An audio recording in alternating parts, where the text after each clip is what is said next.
Measured, steady. Every year, roughly 2.2 million candidates sit for the NEET-UG examination.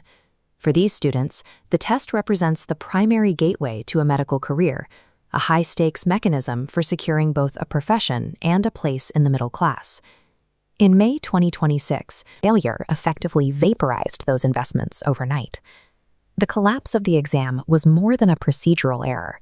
It broke the trust that merit alone would determine their futures, leaving a generation of aspirants feeling that the system they relied on was rigged. The government deployed a standard administrative response. They canceled the exam, scheduled a retest, and handed the investigation over to federal agencies. Official communication remained distant and technical.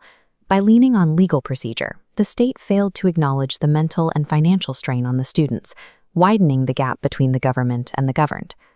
Graduate unemployment remains stubbornly high, while private coaching fees climb. For graduates, these lines represent a tightening vice. Hard work no longer guarantees security, and the NEET scandal provided a target for years of building economic frustration. The state misread the mood.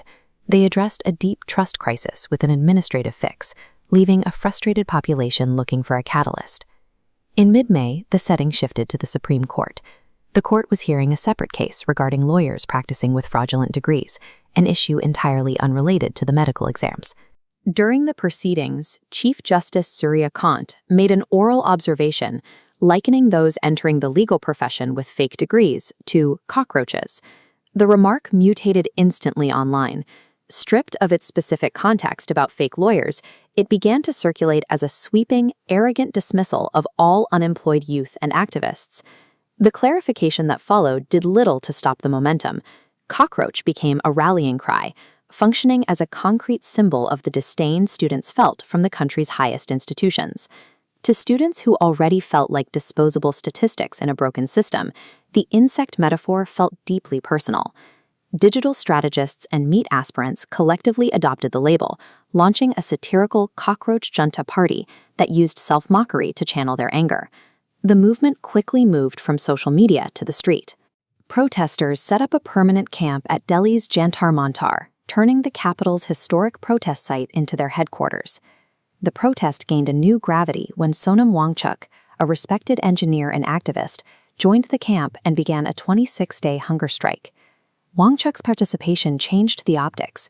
It merged the irreverent, meme-driven energy of the students with a traditional, high-stakes moral stand that forced the national media to pay attention. The government was outmaneuvered.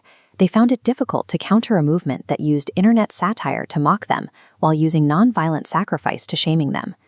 On July 20th, the tension reached a breaking point. The movement organized a massive Chalo Sansad march, timed to coincide with the opening of the monsoon session of Parliament. The state's response was immediate and physical. Denied permits, marchers were met with heavy barricades, lathi charges, and rounds of tear gas directed at the crowd. The optics were disastrous for the government. Images of uniformed police using force against unarmed students went viral, turning a sectoral dispute into a national controversy over civil rights. By treating the march as a law and order threat, the state gave the movement its most powerful visual weapon, the image of a government fearful of its own youth. By July 25th, the mounting pressure from the streets and the fallout from the police action made the status quo untenable. Union Education Minister Dharmendra Pradhan submitted his resignation. In response, the Cockroach Janta Party announced they were calling off their sit-in at Jantar Mantar. Intelligence analysts noted the resignation as a calculated tactical concession. It provided the government with a necessary escape hatch, allowing them to de-escalate the crisis without committing to a total overhaul of the examination security framework. But the core drivers remain. High unemployment and the rising costs of education are still unaddressed. The youth now have a proven playbook for mobilization, and unless systemic reform follows, the next spark could ignite a much larger fire.